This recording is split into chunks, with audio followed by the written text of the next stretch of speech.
Bonjour à toutes et à tous et bienvenue sur ce 8e podcast organisé par Bluebears IT, l'ESN lyonnaise qui challenge votre système d'information. Je suis Eric Charpentier, cofondateur de Bluebears et je suis aujourd'hui avec David Mondon, évangéliste Hosted Private Cloud chez OVH Cloud. Bonjour David. Bonjour Eric, Tu vas bien? c'est impeccable. Eh ben écoute, je te remercie vivement d'être là avec moi dans les bureaux de Bluebears parce que c'est la première fois qu'on enregistre un podcast chez nous. Covid oblige, avant on les enregistrait à distance et aujourd'hui on est ensemble dans nos bureaux. David, on va parler ensemble de la sauvegarde et plus précisément de l'offre chez OVH qui s'appelle Managed Backup Powered by Veeam. On va rentrer dans le détail de l'offre avec ses 3 niveaux de prestation, sa flexibilité, l'espace de sauvegarde dédié.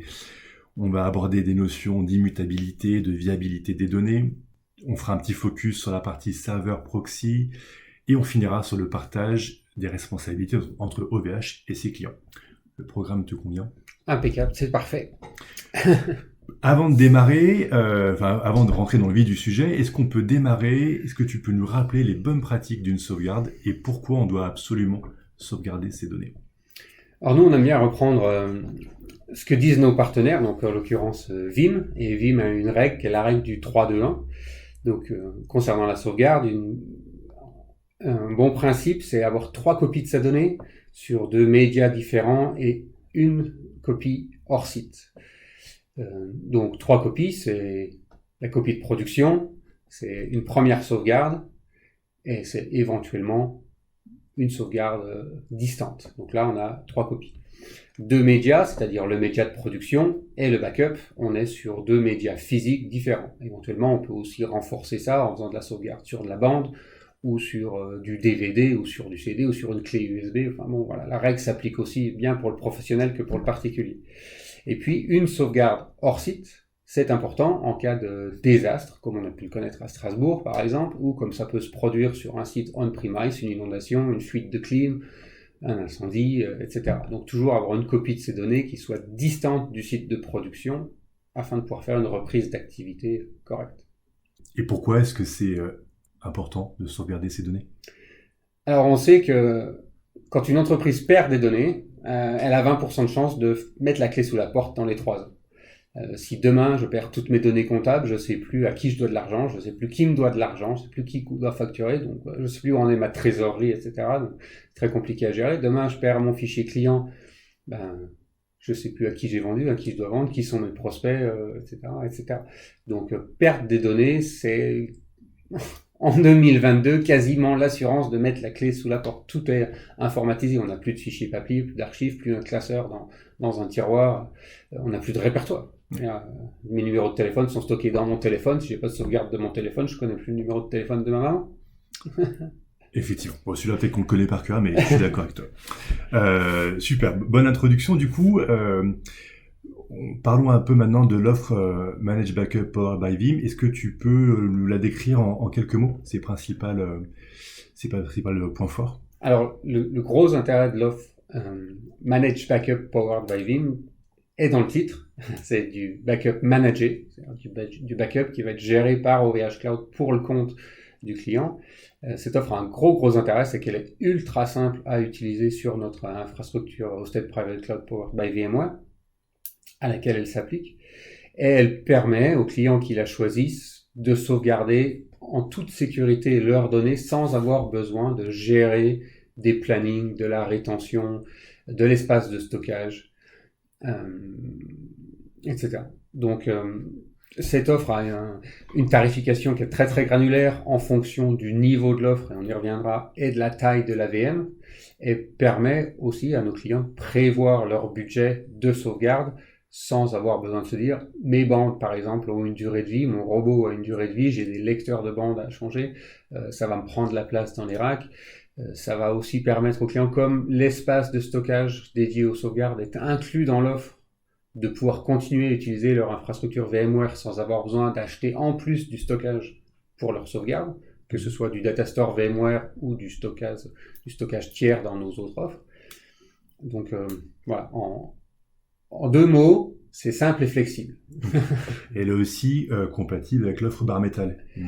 Tout à fait. Donc l'offre est compatible avec notre offre qu'on appelle Bare Metal Essentials, qui est notre offre d'entrée de gamme VMware. Donc on reste sur une plateforme de virtualisation powered by VMware chez OVH Cloud. Ok, super. Est-ce que tu peux nous expliquer un peu ce qu'est l'immutabilité et la viabilité des données? Alors, je vais commencer par la viabilité parce que c'est quasiment le plus important, et je reviendrai sur l'immutabilité après. La viabilité des données concerne en fait les travaux de sauvegarde. Donc, OVH Cloud, dans l'Off Managed Backup, va effectuer les travaux de sauvegarde sur un répertoire, un stockage distant pour le compte du client et va envoyer quotidiennement un rapport de sauvegarde. Et on parlait un petit peu de responsabilité en fin de dialogue, mais ça reste la responsabilité du client de s'assurer que ces sauvegardes sont viables. C'est-à-dire que nous, notre travail est de surveiller que le job de sauvegarde, ce qu'on appelle un job de sauvegarde, s'effectue correctement. La responsabilité du client, c'est de vérifier que le contenu de la sauvegarde est viable. Voilà. Donc la viabilité, c'est ça. Nous, on s'occupe du travail de sauvegarde, de copier des blocs du site A vers le site B, ou de copier des fichiers du site A vers le site B, et le client doit s'assurer que sa sauvegarde est viable, donc faire des tests de restauration, comme on le fait aussi quand on fait de la sauvegarde chez soi, on-premise. De temps en temps, on remonte une sauvegarde et on s'assure que les données soient bien lisibles, pour s'assurer que le job travaille correctement. Okay. L'immutabilité, alors on est plus dans le domaine du ransomware et de la cyberattaque. Donc quand il y a une cyberattaque, par exemple, il y a deux choses qui sont affectées en premier. C'est tous les mécanismes d'authentification, donc Active Directory, LDAP, etc., pour voler des credentials, de manière à ce que le hacker vole des credentials et ait le droit de se balader sans générer des alertes de sécurité partout. Et la deuxième chose, c'est les sauvegardes. À partir du moment où un hacker s'est infiltré chez vous et qu'il a le droit d'aller partout parce qu'il a accès à votre LDAP ou votre Active Directory, il va infecter les sauvegardes de manière à ce que vous ne puissiez pas restaurer le jour où vous vous rendez compte que vous avez été impacté. Donc l'immutabilité, c'est super important.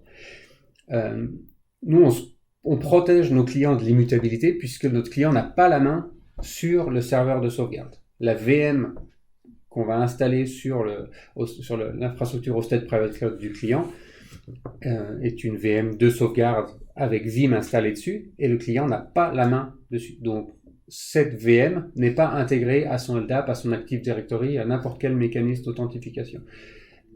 Ce serveur de backup, il est accédé seulement par les équipes OVH Cloud en cas de dysfonctionnement. Voilà. Donc l'immutabilité, en fait, on y participe par cette infrastructure. Ok, c'est le moyen en fait de la garantir. C'est ça. Ok. Dans l'offre Managed Backup by Vim, il y a aussi un mécanisme qui est intéressant, qui est celui du serveur de proxy. Est-ce que tu peux nous en dire un peu plus dessus? Ouais, donc dans notre offre, lorsque le client active l'offre, on va lui générer un serveur de sauvegarde sous la forme d'une VM sur son infrastructure.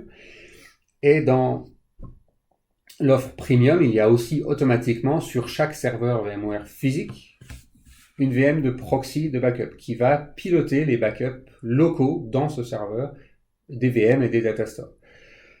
C'est important parce que s'il y a beaucoup de VM à sauvegarder ou des VM de grosse taille, vu qu'on a un temps donné, qui est la nuit, pour faire nos VM, si on n'a pas le temps physique de sauvegarder toutes les VM, les jobs de sauvegarde vont être en échec. Et donc, c'est pas acceptable.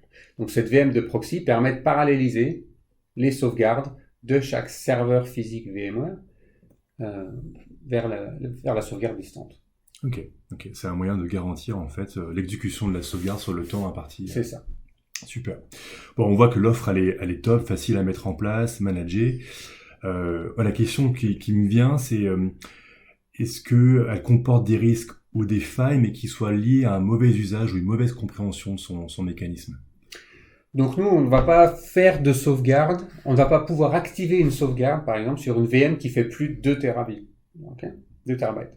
Si cette VM fait moins de 2 terabytes à l'activation et qu'elle grossit après, la sauvegarde va quand même tenter de s'exécuter. D'accord ? Donc il faut bien faire attention qu'une taille de VM n'excède pas 2 terabytes, de manière à ce qu'elle ait le temps de se sauvegarder pendant la période de sauvegarde. C'est la première chose. Et la deuxième chose, parce que notre sauvegarde n'est pas intrusive, d'accord, la seule chose qu'on fait, c'est créer une VM de sauvegarde. On n'accède pas physiquement aux VM de nos clients à l'intérieur du système d'exploitation.